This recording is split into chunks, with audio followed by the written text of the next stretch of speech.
I wouldn't start it, she said, voice low, eyes steady. Not unless you want fire in the sky. The engineers froze. For a moment, the rain tapping against the hangar roof was louder than the silence that followed. She was just the janitor, soaked, gloved, invisible. But 34 seconds after they ignored her warning, the multi-million-dollar jet engine failed in a cloud of smoke and sparks. And by then, she was already gone, leaving behind only the echo of her footsteps and a secret no one saw coming. The storm had come hard and fast that morning, slashing across the tarmac with cold rain and lightning that cracked like bone. The vast aluminum hangar, usually buzzing with motion, felt eerie, too still. Light flickered from overhead bulbs, casting twitching shadows along the corrugated walls. The air smelled of engine grease, ozone, and something colder, like disappointment. She had arrived before dawn, as always, long before the men in suits and lab coats. She liked the solitude then. The clean silence before voices filled the space. She moved through the world like a hush in a cathedral. No sudden steps, no unnecessary words. Ella. That's all her name tag said. To most, she was just the janitor. No one asked questions about the way she handled machinery with a certain reverence, how her gaze lingered a beat longer on schematic drawings left out on tables, or how she paused briefly every time she passed the test engines like they were old friends with secrets. The Lyros Aerospace hangar that morning was not a place of innovation, it was a battlefield. The new prototype engine, Pegasus X9, was the company's ambitious attempt to revolutionize sustainable air travel. Lighter, faster, cleaner. A marvel of modern engineering, except it wasn't working. For weeks, the team had tried and failed to solve a critical failure in the system. The turbine overheated inconsistently. Diagnostics turned up nothing conclusive. The launch date loomed. The board grew restless. And then the CEO arrived. Dean Hartford was a man who made entrances. 6'4", impeccably tailored navy suit, silver cufflinks in the shape of jet wings. His entourage followed like obedient satellites. He greeted no one outside his circle, his eyes scanning the hangar like a general reviewing a wounded army. When he reached the engineers huddled around the Pegasus, he didn't smile. "So," he said, clapping his hands once. "Fix it." They tried. Replaced parts. Ran simulations. Argued. Swore.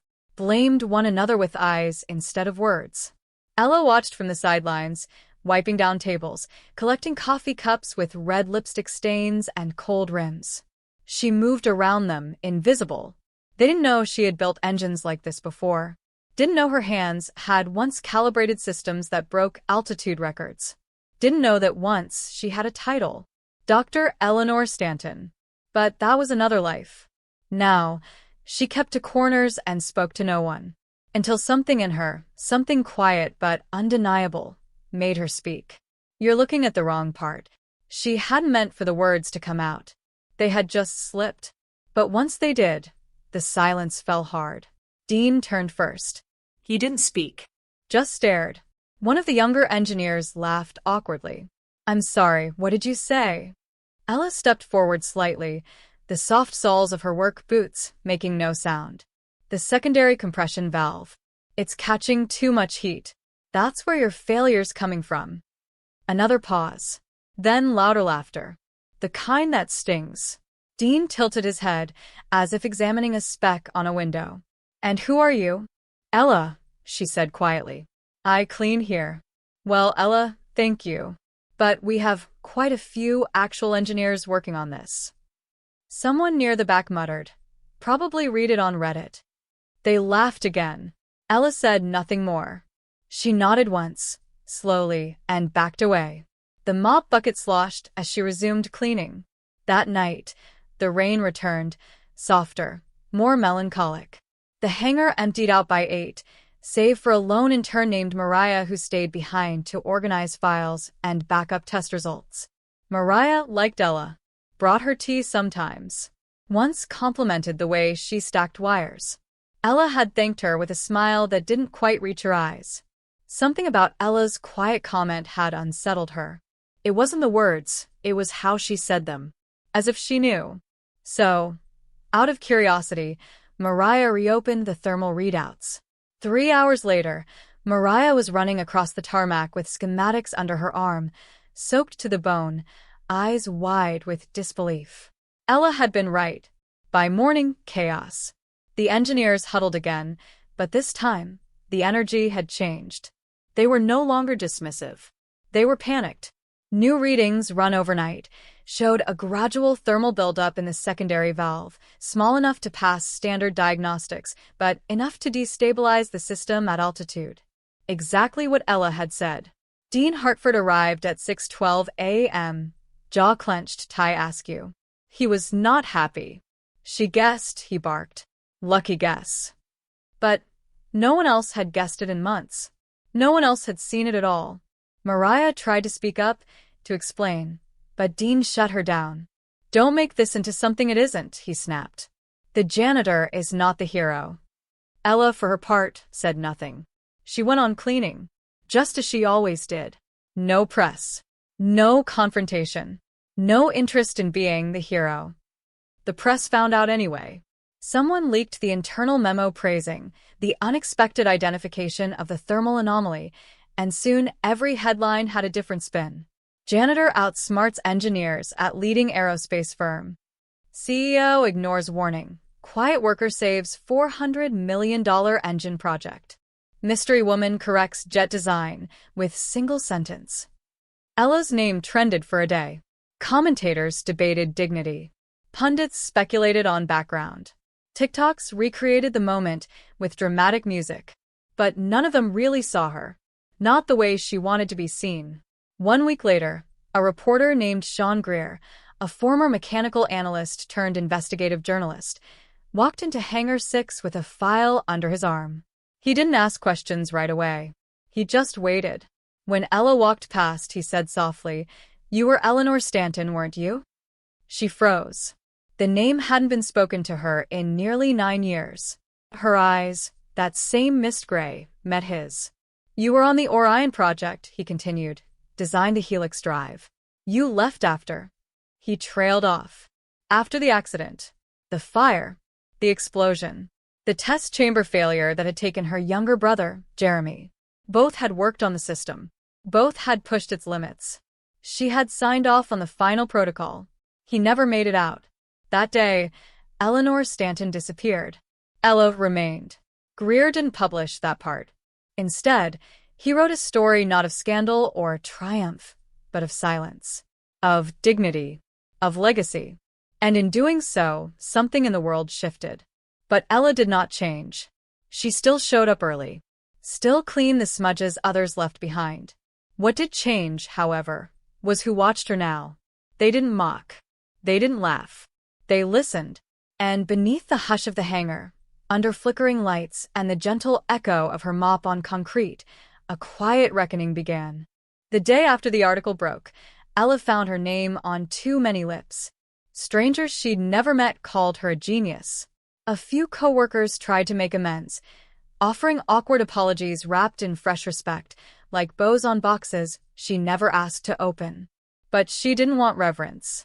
She wanted quiet. It was just past 5 when she arrived at Hangar 6 the next morning. The sky was still the deep gray of pre-dawn, and the cold mist clung to the air like sorrow not yet cried out. Her keys jingled softly as she unlocked the side door and stepped inside. No one else was there. She exhaled slowly, savoring the hush. The floor was slick from rain, the light still too dim for shadows. She moved like a habit, like ritual. Down the long corridor, past the bulletin board still plastered with memos. Her cart in tow, wheels humming against concrete. Then she stopped. A single manila envelope lay outside the conference room. Unmarked. She stared at it. Something in her chest tightened. Ella picked it up, her hands rough with years of cleaner chemicals and solitude. Inside were old photographs, printouts, blueprints. A name circled in red ink. Jeremy Stanton. Her brother's face stared up from the paper. Smiling. Young. That photo was taken 3 weeks before he died. There was no note. No signature. Just the evidence of a memory someone hadn't forgotten. Back when she was still Dr. Eleanor Stanton, she used to be the one people listened to. Her word held weight in boardrooms and flight decks. She'd earned patents, lectured at Caltech, was flown to Singapore, Berlin, Geneva. Her name came up in think tanks, the kind of rooms filled with visionaries and the ghosts of revolution. But Jeremy was different. He didn't crave prestige. "You build the sky," he told her once. "I'll just make sure people get there safely." He was soft-spoken like her, but lighter, laughed more, carried the same genius without the need to prove it. When they worked together, it was seamless. Two minds, one purpose. The Helix drive had been their shared obsession. A hybrid propulsion system using variable loop feedback to optimize thrust in real time. Radical, ahead of its time, and, on paper, perfect. Until the test chamber failed. Until the heat shield buckled. Until her override came 2 seconds too late. They held an inquiry. She testified. Explained the software glitch. The delayed alert. The reasons. But inside, she never forgave herself. The company offered her a quiet retirement package. She declined. Instead, she vanished. Moved east. Changed her name. Took night shifts. Found comfort in silence. People think grief screams, that it drowns you. But real grief is quiet. It lingers in the corners. In the coffee cup you never wash. The voicemail you can't delete. The final schematic you can't bring yourself to shred. Mariah was the first to say it aloud. "You built Pegasus X9, didn't you?" They were alone again. Just before sunrise. Mariah had begun arriving early too, no longer seeing Ella as a shadow, but as something steadier. Something vital. Ella didn't answer. But the silence said enough. Mariah was sharp. Young but careful. She had started cross-referencing archived research after reading the article. Found similarities in engine flow diagrams. Realized that the Pegasus system bore the fingerprints of Stanton technology. "They must have used your designs," she said. Ella nodded slowly. "Parts of it." "Do they know?" Ella looked down at her gloved hands. Calloused. Strong. "I don't think they care." The next day, Dean Hartford summoned her. It wasn't a request. It was a message sent through 3 layers of staff, ending with a hasty printed sign on the janitor's closet. Report to CEO office. 9 a.m. She arrived 5 minutes early. The executive wing was carpeted, unnaturally silent. Too many glass walls, and not enough warmth. She felt the stares as she passed, some curious, some contemptuous. Dean stood as she entered. Alone. No entourage. "You embarrass me," he said without preamble. Ella didn't flinch. "You made me look incompetent. You made my engineers look like children. You humiliated this company." Still, she said nothing. Dean leaned closer, voice low. "I know who you are now. I read your file. Stanton. The Orion disaster. The death. The scandal." His eyes searched her face for a reaction. He found none. "You should have stayed gone." A long pause. Then Ella looked up. And in that moment, Dean Hartford saw the woman beneath the uniform. Not the janitor. Not the ghost. But the architect. The mind that had once drawn wings from equations. "And yet," she said softly, "you fly on my designs." After that, she returned to her shift. But something was shifting in the air. Other engineers began to seek her out. Not for advice, not at first, but for presence. For context. Her silence made people listen harder. One brought her coffee. Another asked if she wanted to review a new schematic. She always said no. Until one morning, she didn't. She pointed to a flaw in the thrust vector calibration. Said nothing else. Walked away. An hour later, the team confirmed she was right. The board came to her next. An offer. Return to the project officially. Consultant title. 6 figures. A lab. She refused. "I didn't come here to be known again," she said. "I came here to disappear." "Then why speak up at all?" one executive asked. Ella looked toward the hangar doors, where sunlight was just beginning to bleed through the clouds. Because sometimes silence becomes a lie. Her story was no longer hers alone. A few weeks later, a panel was formed to investigate the undercredited use of past research in proprietary aerospace designs. Whispers turned to questions. Patents were reviewed. Attribution was reconsidered. Ella never attended those meetings. But she sent something instead. A single envelope. Inside was a note. I don't want restitution. I want legacy. If you must use my name, use it for good. Attached was a formal proposal, the Jeremy Stanton Memorial Fellowship. Annual. Fully funded. 4 underprivileged students pursuing aerospace and mechanical engineering. The board approved it unanimously. Dean did not. But he signed it anyway. That night, Ella returned home. A small apartment above a closed bookstore. No plaques. No fanfare. Just warmth and the hum of a heater. She fixed herself. She opened the last photo of Jeremy again. Traced the smile. Lit a candle. Then she opened a notebook. Drew a line. A curve. A thrust ratio. Her hand, long dormant in design, began to move again. Quietly. Deliberately. As if the sky had whispered it was ready. The air was sharp that morning. Crisp. New. The sky above Hangar 6 stretched pale blue, without a single cloud. Spring had crept in overnight, as if the earth itself had exhaled and made space for something better. Ella walked the perimeter slowly, like she had every morning. The wheels on her cart creaked gently. Her gloves were the same old ones, thinned at the thumbs, stained with memory. But her posture held something new. Not pride. Not defiance. Stillness. Peace.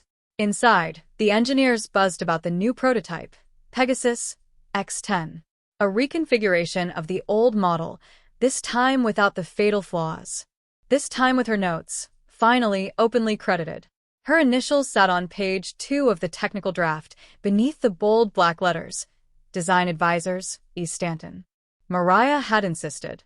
Ella hadn't asked to see the full draft, but someone had slipped it under her door anyway. She hadn't thrown it out. That morning, a camera crew arrived. The company wanted to feature her in a public documentary. A tribute to second chances. A press piece about the hidden genius who saved the Pegasus program. They brought flowers. A custom-stitched lab coat with her old title. A chair set under soft lights.